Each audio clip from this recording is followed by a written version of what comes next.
she wasn't an ideologue. She wasn't politically active. She was just a young woman who loved sports, who loved track, who wanted to go out there and compete and have a fair shot and have all the hard work that she'd poured in pay off.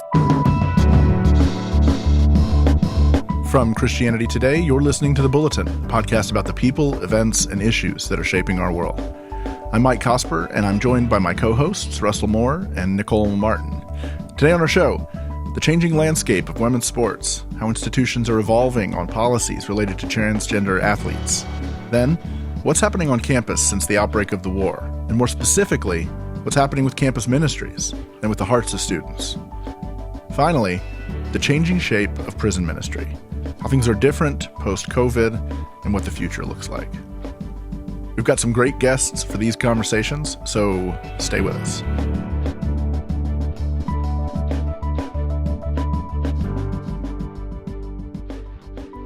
Russell and Nicole, I'm guessing I'm the only one of the three of us that regularly follows the news in combat sports and related subjects. That would be correct. That's what I figured. Last month, the North American Grappling Association held a tournament in Georgia, and a number of the top female jiu-jitsu competitors boycotted the event. This was after several of them had raised concerns over the summer about having to compete against transgender men in previous tournaments. In fact, some of them didn't even know they were competing with transgender athletes until they were on the mats with them and grabbed by them. The result of that competition in October was that the winners of the women's categories were all biological males. When news broke that these female competitors had boycotted the event and that all males had won those competitions, the association initially actually doubled down on their policy and said, we're inclusive, this is what we do. But 24 hours later, they reversed course. They banned trans athletes from competing in the women's categories from there forward. So this is one of several recent examples of athletics organizations banning trans athletes from competing against women. USA Cycling has made a similar decision in July. FINA, the body that governs world swimming competitions, effectively banned trans athletes in 2022. This past week, governors in 9 states have signed a letter asking the NCAA to do that. So to discuss this, I've asked a couple people to join us. First is Madeleine Kearns. She's a staff writer at the National Review and a senior fellow for the Independence Women's Forum. Maddie, welcome back to the Bulletin. Thanks so much for having me. Great to be here. And also joining us is Representative Barbara Ehardt, a state representative in the Idaho legislature, also a former Division I basketball player and Division I women's basketball coach. She was head coach at Cal State Fullerton. Representative Ehardt, welcome to the Bulletin. Thank you very much. So tell us a little bit about your legislation and how that happened. How did you bring that to the legislature and how did you bring it across the finish line? Oh, absolutely. First off, let me just say that Title IX literally changed my life. Title IX was passed in 1972, and little did I know, as I was born in the 60s, grew up in the 70s, and people used to ask me, what do you want to be when you grow up? And I literally would tell them that I wanted to play sports, and I was actually told that's not what girls do. And so it's just unique when you think of that background and how far we've come and the opportunities that I had to play collegiately. And D1 in the mid-80s, something that wasn't even a possibility in 1972.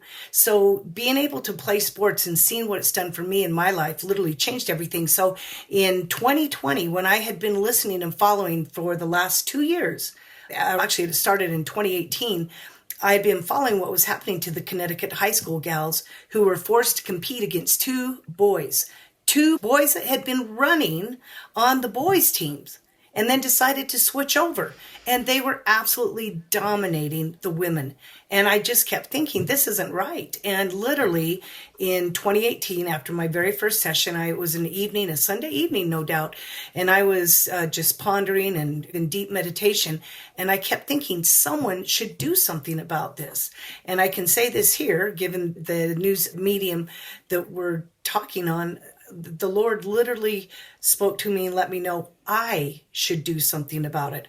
I was in a position. I was a lawmaker, and I also was a former D1 athlete and a coach. And I started working on it. It took me 2 years to be able to bring that legislation to Idaho. It was fought nationally because it was the first of its kind. The entire LGBT and ACLU and everyone across the nation converged on Idaho to try to prevent this legislation from passing and to try to prevent Governor Little from signing it. And the fact that Governor Little signed it was a pretty courageous thing at that point. Tell me what's happened since then, because this is something that a number of other states have addressed at this point. Yes. Obviously, the rhetoric is heated up. How is it going now? Interestingly enough, this particular subject matter, this issue, is one of the top 1, 2, or 3 issues, whether it's at the state level or the federal level, because no one wants to have their young women compete against boys or men.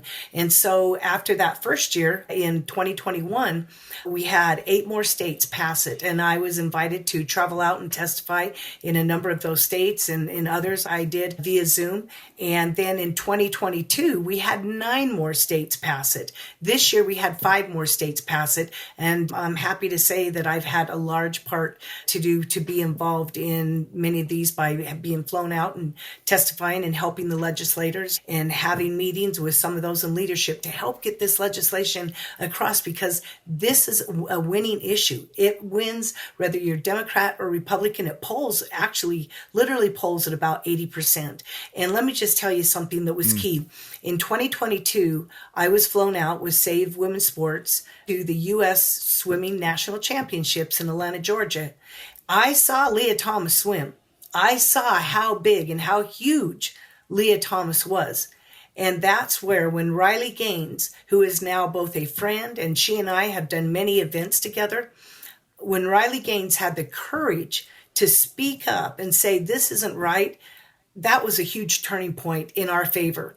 And her voice really helped get some of these 5 states that passed it this year over the finish line. And it's one thing, when we first started, very few people had the courage to speak up because of cancel culture. And I kept saying courage begets courage. And we've seen that now. And Riley Gaines has been a phenomenal advocate for us on this issue.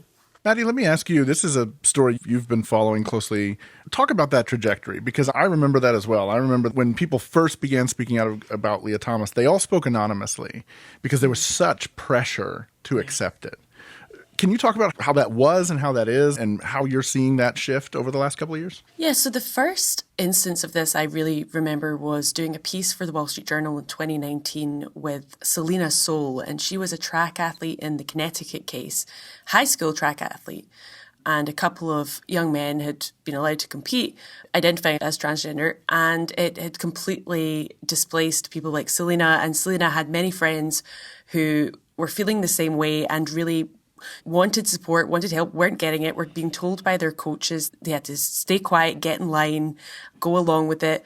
And I was really struck in meeting her and chatting with her and with her mum that she wasn't an ideologue. She wasn't politically active. She was just a young woman who loved sports, who loved track, who wanted to go out there and compete and have a fair shot and have all the hard work that she'd poured in pay off. That's all she wanted.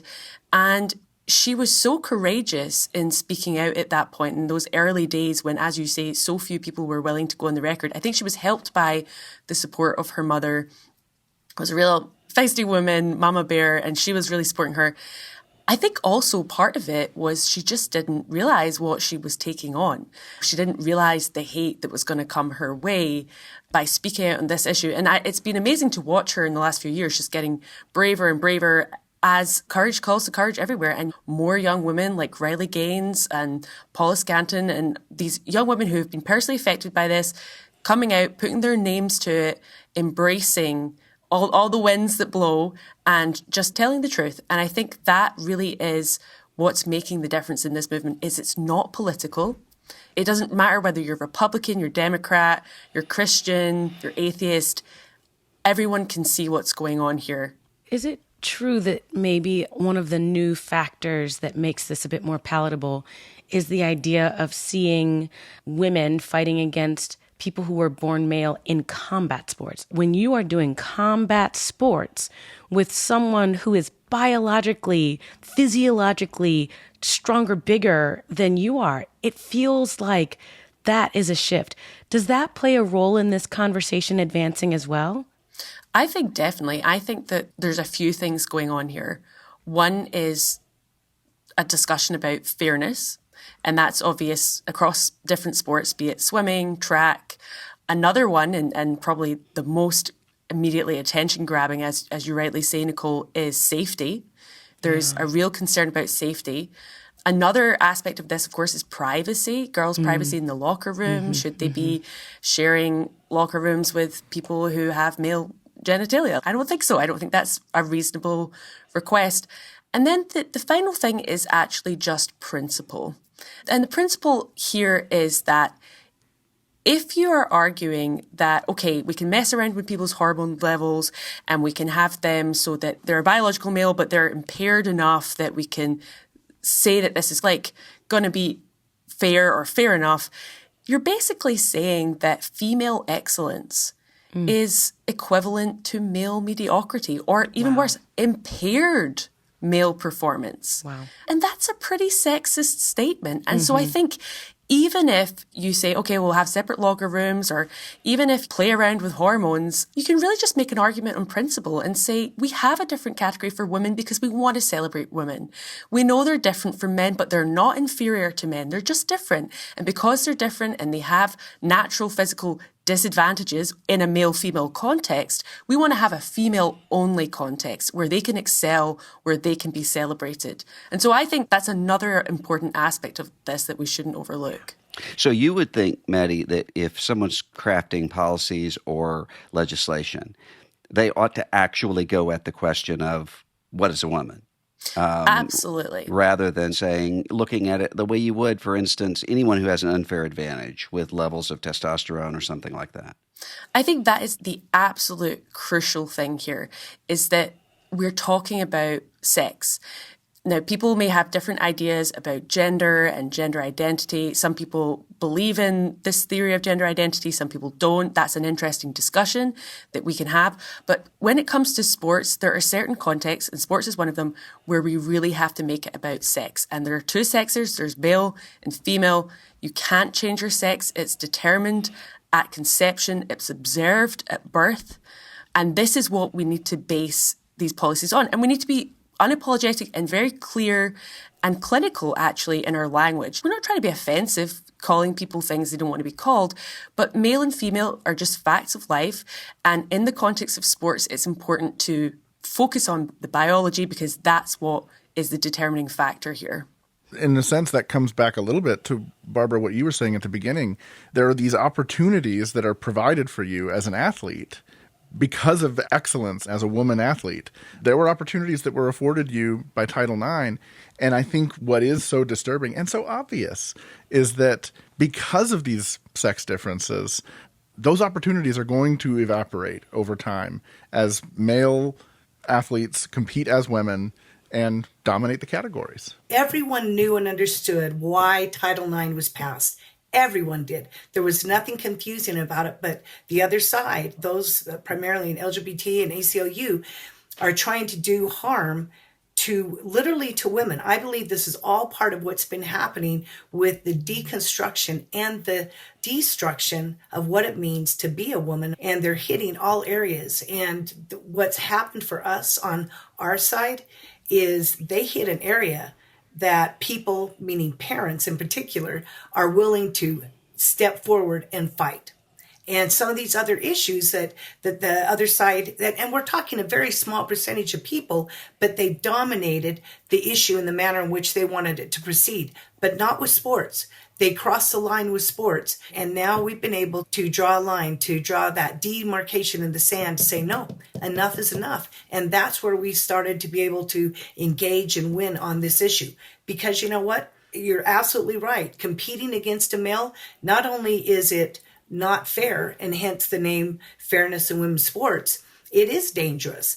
And though my legislation only applies from basically school age, K-12 and higher ed, there's absolutely something to be said for these other sports outside. I would never step in a combat ring with a man. You absolutely run the risk of being injured, not just for a week or two, but literally for your life, or better yet, you could be killed. This is, at some point, we have women who are starting to say, No, they're not going to do it. Just look at Peyton McNabb. She's a friend of mine now.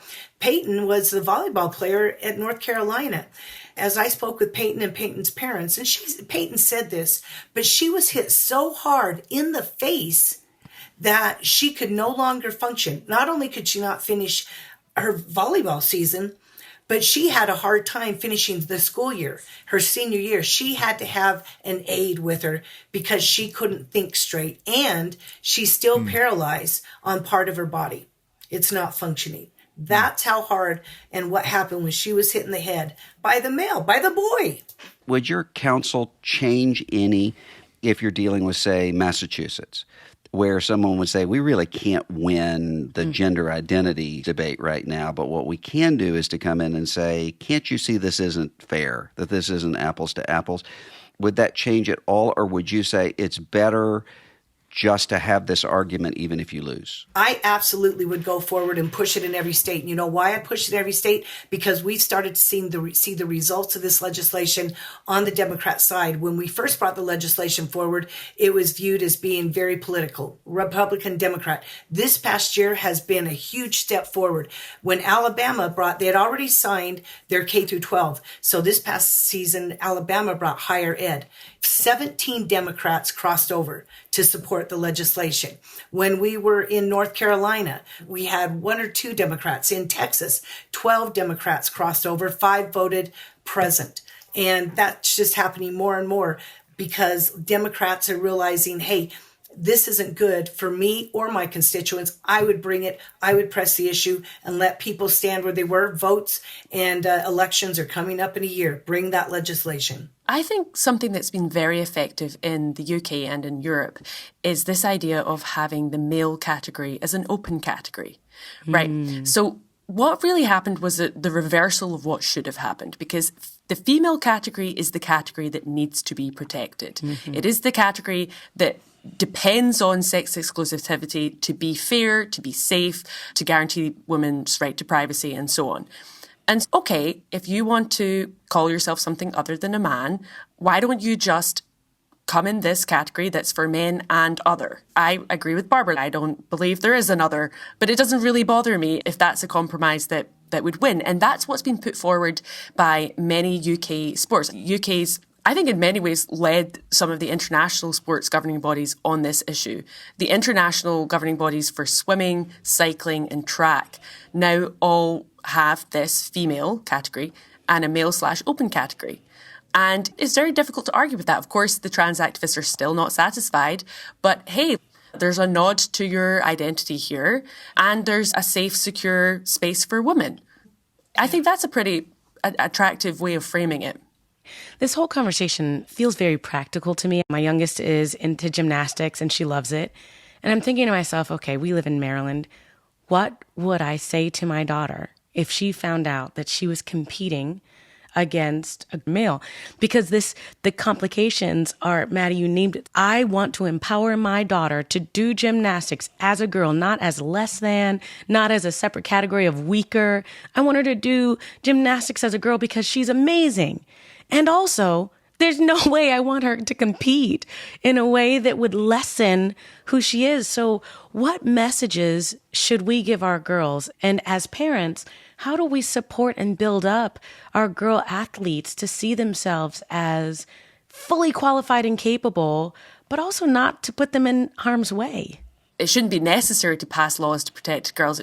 The sports governing bodies should be able to sort this out themselves, as should coaches. But of course, we've seen these really cowardly capitulations where it is necessary for lawmakers to step in, and Barbara can speak to that. But I think on an individual basis, being able to be courageous yourself as a parent, as a member of your community, to be able to be emboldened and inspired by people like Riley Gaines, like Selena Soule, and teach that level of resilience. Now, obviously, every personality, every child is different, but at least setting that as something to aspire to. Like, you don't have to be put in this box. You don't have to be put down in this way. You can stand up for yourself. You do have rights. You have rights to compete and to do so in a safe and fair space.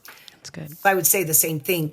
With the legislation, the ACLU has sued many of us. Here in Idaho, we were sued right away. It finally just made its way out of the Ninth Circuit, meaning they agreed with the injunction. So now we are appealing essentially here in just a little bit to the Supreme Court, which is where it was always headed. We knew that. But in the meantime, as some of these other states, as we see the legislation being held up on appeals, absolutely, we need our parents to stand up, and we need our kids to know that they can be courageous in speaking up because their parents are going to stand out with them. And that's what's happened with so many of these teams. So as you're looking what to do, if you end up in a situation where you decide to compete and they're having, it's a track or swimming event or something like that, and there's an award ceremony and you know that the male has a good chance of winning, bring your own trophies. Literally, I'm saying make your own trophies.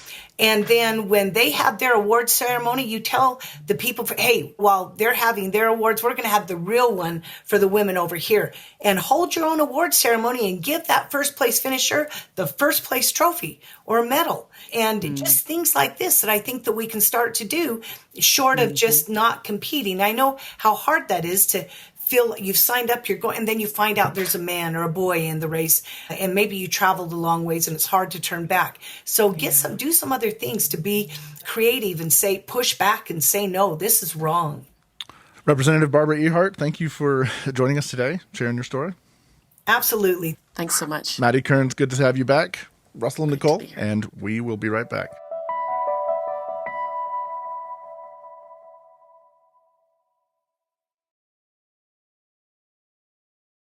In the last few weeks, on the campuses of schools like Cornell University, Stanford, and the University of Pennsylvania, students have been taking to the streets and sidewalks with heated and at times anti-Semitic rhetoric. On more than one occasion, there's been violence or threats of violence, all related to the Israel-Hamas war. And it's been a time of great upheaval for students trying to process the events they've seen, the images that they've seen online. This week, CT's Emily Belz wrote on this topic, looking specifically at how campus ministries are responding to the tensions and to the needs of students at this time. Emily is joining us for this segment. Welcome, Emily. Good to be with you. Also joining us is Tammy McLeod, who serves as a chaplain for Cru, an interdenominational Christian ministry. And she also serves as the president of the Harvard Chaplains at Harvard University. Tammy McLeod, welcome to the Bulletin. Thank you so much. Glad to be here. Emily, let's talk a little bit about what you found as you were reporting your piece last week in terms of how are college ministries responding to this moment? Yeah, so a lot of the tension has been happening at the Ivy League schools, and I live in New York City, and there was a student at Columbia who was assaulted, a Jewish student, and I was on the campus there a few days ago, and there are NYPD everywhere, which is very unusual. So that's the atmosphere, and I think what I've found from talking to people working in campus ministry is that they're approaching this as ministering to students who are suffering, who are sad, who are angry, and not as trying to figure out the political right answer for everything. So I think that helped them cut through some of the tension and just be friends to these students, these Jewish students especially, who are experiencing anti-Semitism, but also Muslim students who sometimes felt like they were ignored in this situation. So I talked to different campus ministers, one at the University of Pennsylvania, who had reached out to Hillel, and Hillel was really thrilled to hear from him, to hear from these Christian students as well. Just this last week, they had dinner together, the Christian Union ministry and their students and Hillel students. And it was just a chance for them to be together and build a friendship and listen to what the students were saying and not share their opinions, but just be there and be alongside them. So I think that's something that's being repeated in kind of quiet ways across the country and not in the headlines as much.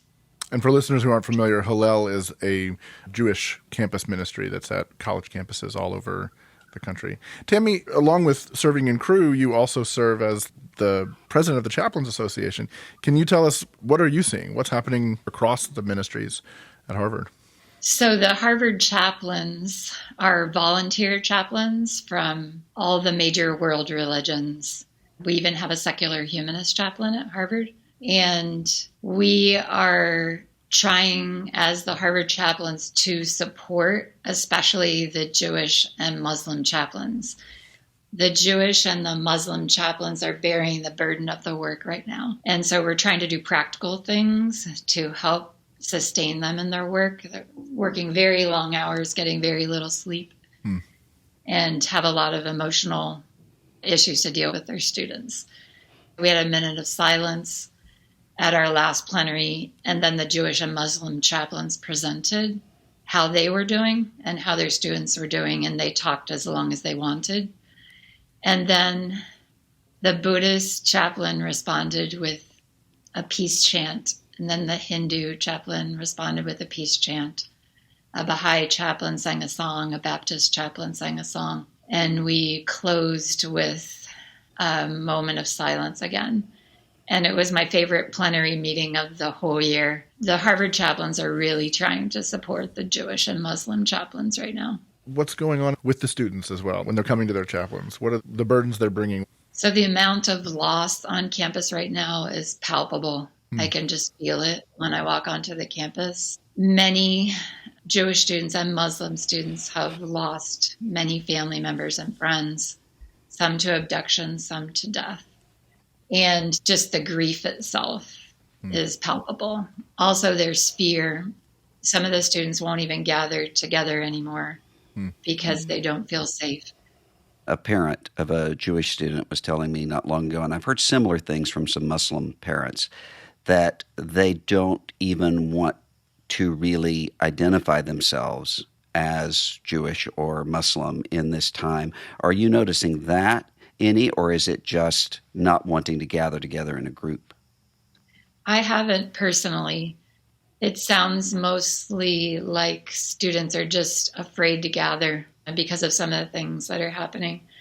But one thing that stands out to me, because I'm the president of the Harvard Chaplains this year, is watching the administrators deal with this is amazing. Like the amount of hours, the heart that they have for the students, going above and beyond, just trying to make safe spaces, trying to help different groups of students deal with their losses, trying to get resources to the students. I've just actually been amazed watching the commitment of the administration to students. It's been inspirational to me.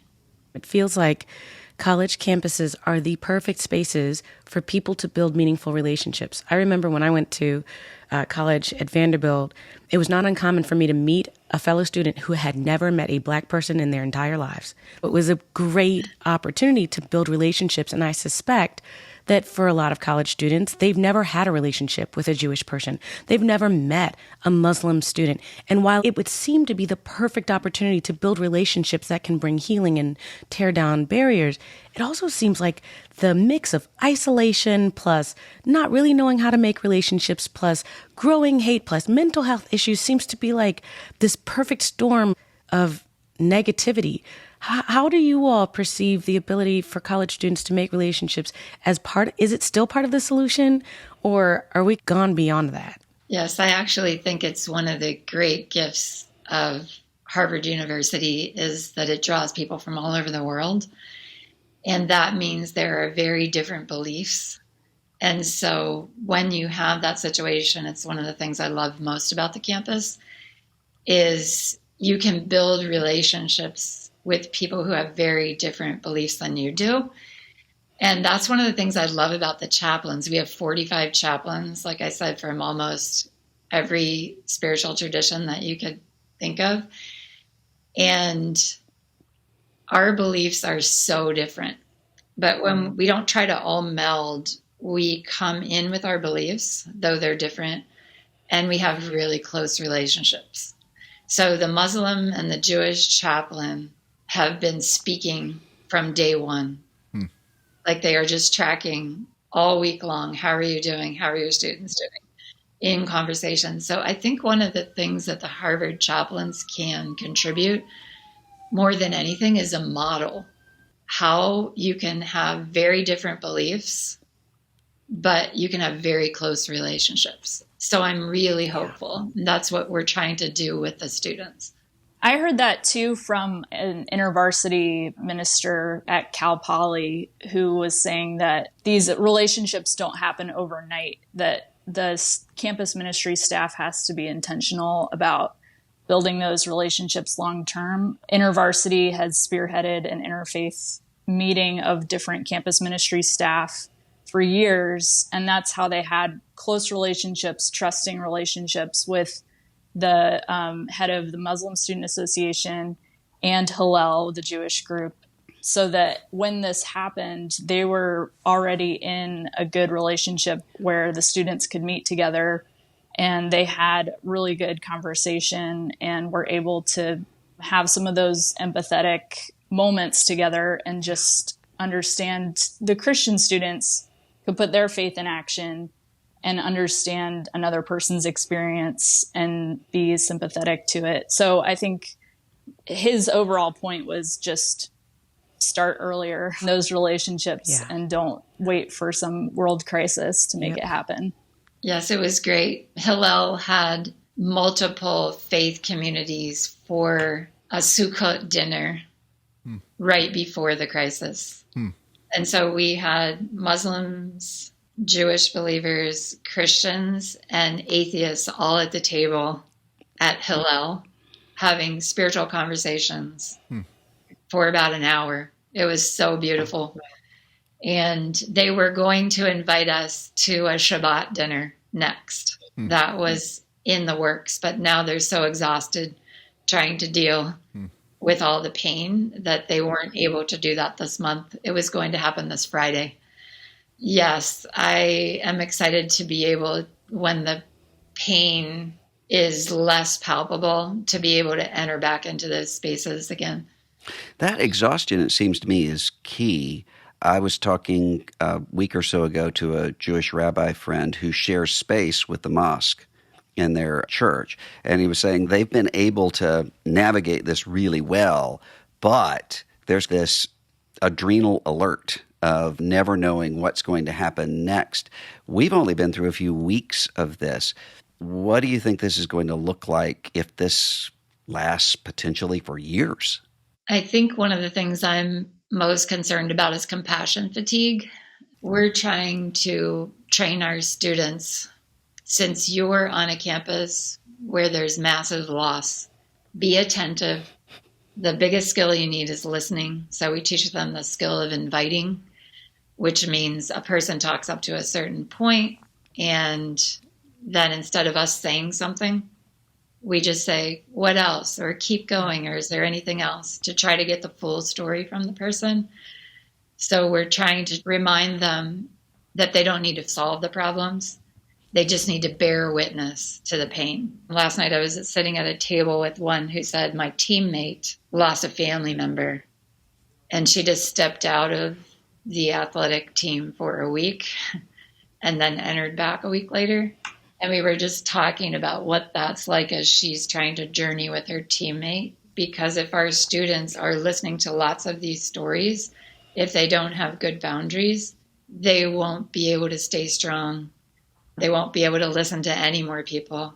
Yeah, and I've heard the same thing in interviews, that campus ministers are so exhausted, like many pastors, but since COVID, with successive current events that they have to respond to. And then, of course, like Tammy's saying, that extends to Christian students feeling paralyzed. And I think we're trying to just tell very simple stories on the news team that can be helpful for people to see that this is not some huge cliff that they have to climb, but there's just small dinners or conversations that they can have that can be living out their faith. A lot of this has implications on the long-term mental health of students. So these are the students who didn't get to graduate because of COVID. It would have been 2020. These are the students that watched mass shootings. And these are the students that are just trying to find their sense of purpose and identity. And it probably feels like for them, there's always something. It makes me wonder, what can churches do now to prepare students and families for the resilience that's going to be necessary? How can churches start now to prepare families and students coming home for the holidays? What can we do to really create good mental health practices with hopefully faith-filled resilience?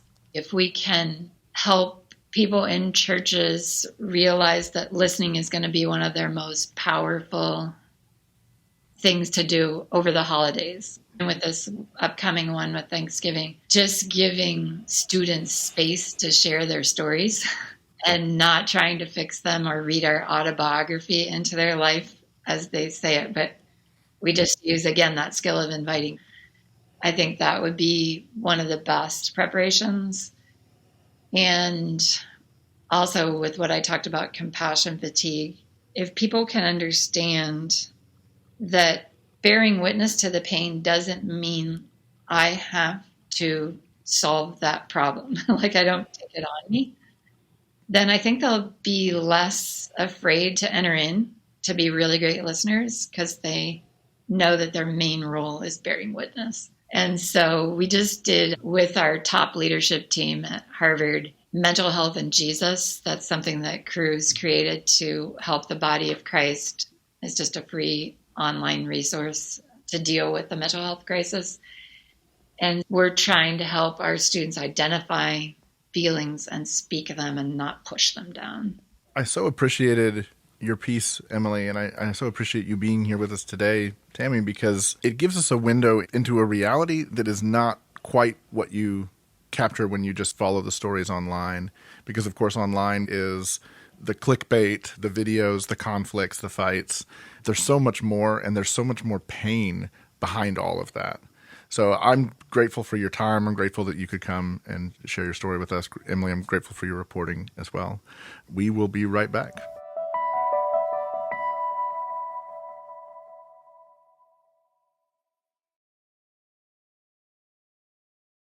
A couple of weeks ago, on October the 26th, the state of Texas stayed the execution of an inmate named Will Spear, pending further review. Spear was 16 when he was convicted of murder and sentenced to life in prison. Then, in 2001, he was convicted of murdering a fellow inmate and sentenced to death row. Today, he leads worship and prayer every morning for his fellow inmates on death row, part of a program known as the God Pod, where he serves as the inmate coordinator for the program. Emily Belz covered this story for CT, one of several stories recently about changes in prison ministry in recent years. She joins us for this conversation along with Heather Rice-Minus. Heather is the president of Prison Fellowship, where she works to build partnerships with churches, strengthen relationships between incarcerated parents and their kids, and advocate for restorative criminal justice. Heather Rice-Minus, welcome to the Bulletin. Thank you so much for having me, Mike. Emily, let's start with this story of Will Spear. Tell us a little bit about who he is and what drew you to tell that story. I went into reporting this story fully expecting that Will Spear would be executed the day or two after we published the story. Texas doesn't grant clemency very often, and he wasn't granted clemency, but he was given a stay of execution. So he is still leading ministry on death row. The death row that he is on is all solitary units. So these men are in solitary confinement 22 of 24 hours a day. But they're able to do worship by singing between the walls. They're able to listen to Will Spear's sermons over their radio. He became a Christian last year through a new program in Texas Department of Corrections where an inmate applies to be part of a faith-based training program. And it's essentially a program that I think is a good model for prison ministry, that it showed rehabilitation and redemption can happen.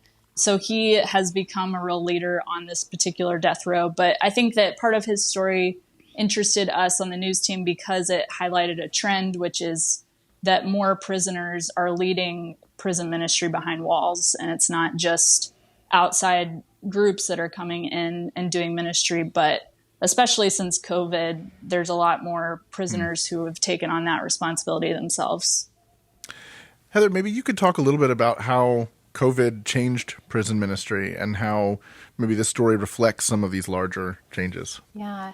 COVID brought about a lot of lockdowns and not an ability for volunteers and ministries to get into a lot of facilities. It ravaged a lot of the communities working and living in prison, as you can imagine. And of course, that exasperated already really strained working staffing levels for corrections officials. But what we saw that was good out of that, which Emily alluded to, is that God's at work behind bars, whether we are there or not, coming in as ministries like Prison Fellowship.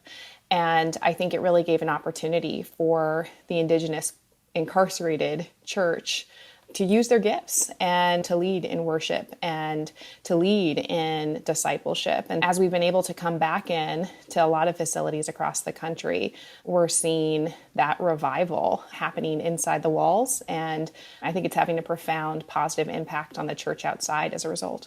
I love the way that you framed this as an Indigenous worship experience that's happening, whether or not outsiders are coming in. It always strikes me that prison ministry is so very complex. On my contact, you can't talk about prison without talking about race. You can't talk about prison without talking about families and the complexities of who's there and who's not, and about children, and about what reentry looks like, and about all of the loss that happens with reentry. For a lot of churches, I think they may not participate in prison ministry because of these complexities.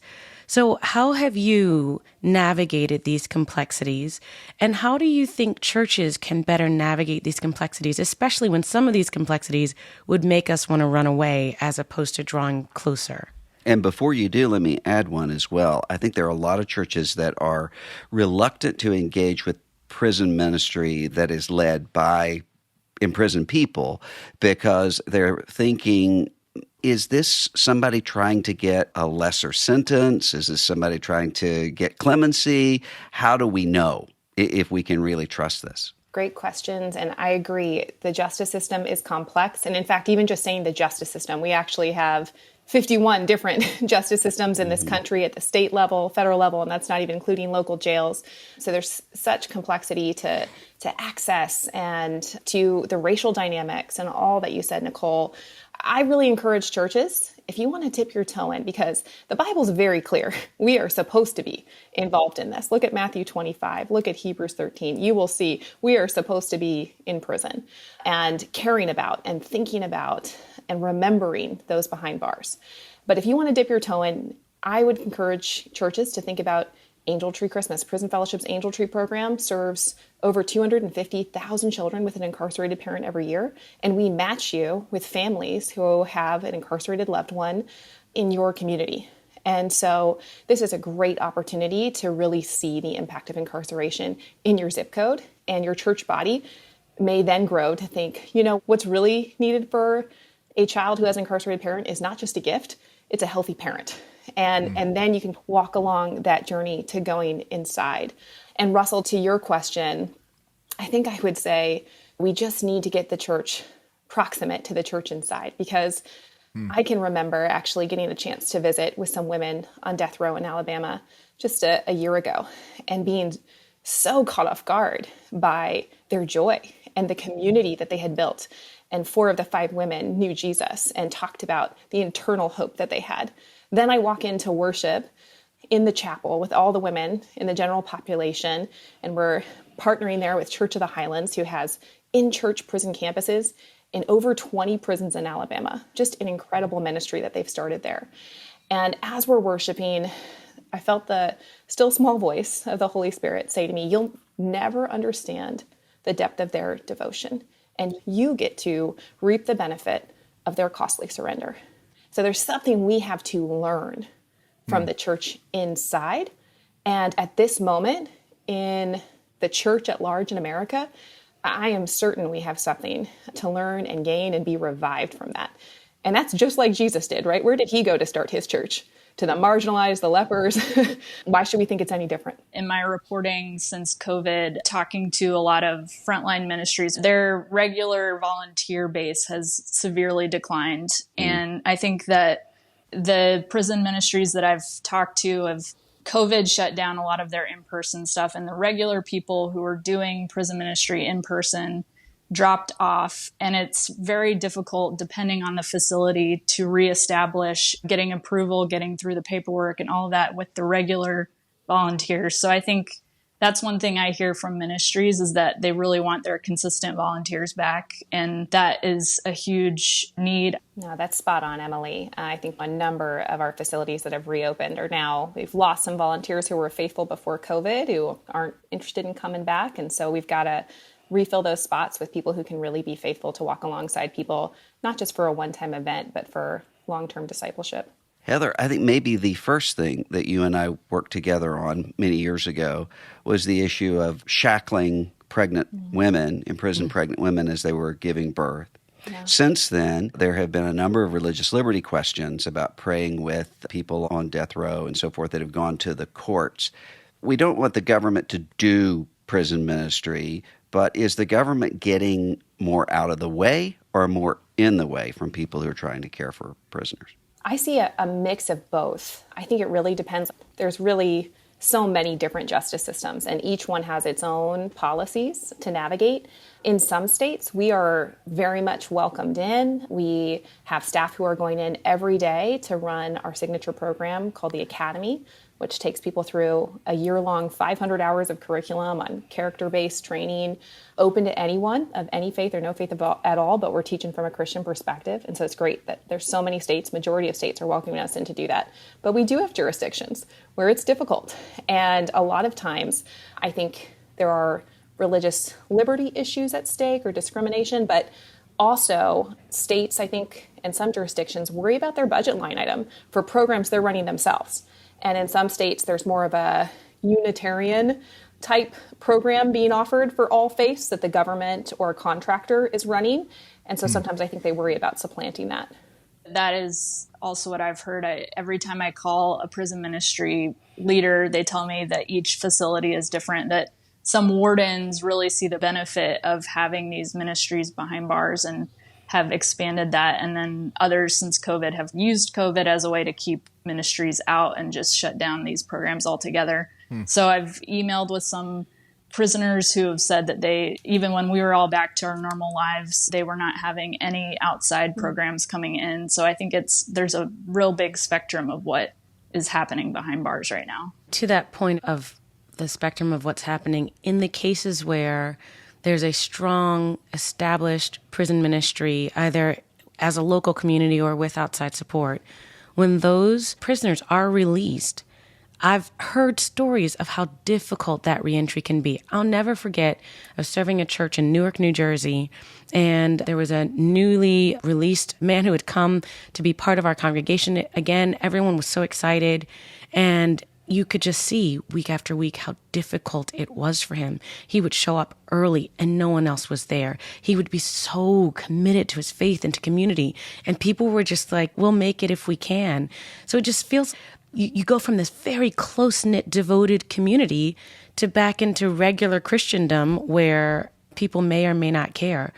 How do we soften that reentry process, knowing all that they've lost in terms of everything, in terms of their identity of coming into a family again and voting and all of that? How do we better support them as they come out when we match that with the support that we hopefully can provide them while they're in? I think that's spot on. Some of my colleagues at Prison Fellowship who have been incarcerated and experienced ministry in prison and the church inside have said, I was devastated to come home. And the level of devotion and worship and memorizing scripture that I experienced in prison, like I've just not ever found it again in the outside church. But that goes back to my point of let's get the church outside involved with the church inside. We've got something to learn from each other. But as people come home, I think really building a culture of welcome, that we are one beloved community. And I've been so encouraged. I go to church here in Washington, D.C. at National Community Church. I've been so encouraged to see what they've done, where we've started a Love Justice group. And from the pulpit, every couple of months, we say, hey, if you're impacted by incarceration, you're a returning citizen, you have a family member, we have a welcome pack for you.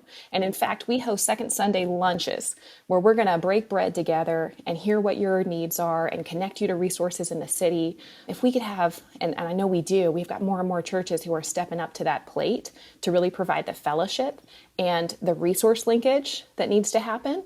We will see more people reunite with their families, continue their journey with Christ outside, find jobs, and really find the fellowship that only the church can provide. And I would venture to guess that we would not be having this conversation at all if it hadn't been for one man, Chuck Colson, who really brought this to the attention of evangelical Christians all over the country, which to me I think is a reminder of what one person, and I'm not just thinking about Mr. Colson, I'm thinking about the people who shared Christ with him and then who worked with him afterward, what one person in one little ministry can actually do to change a church, to change a world.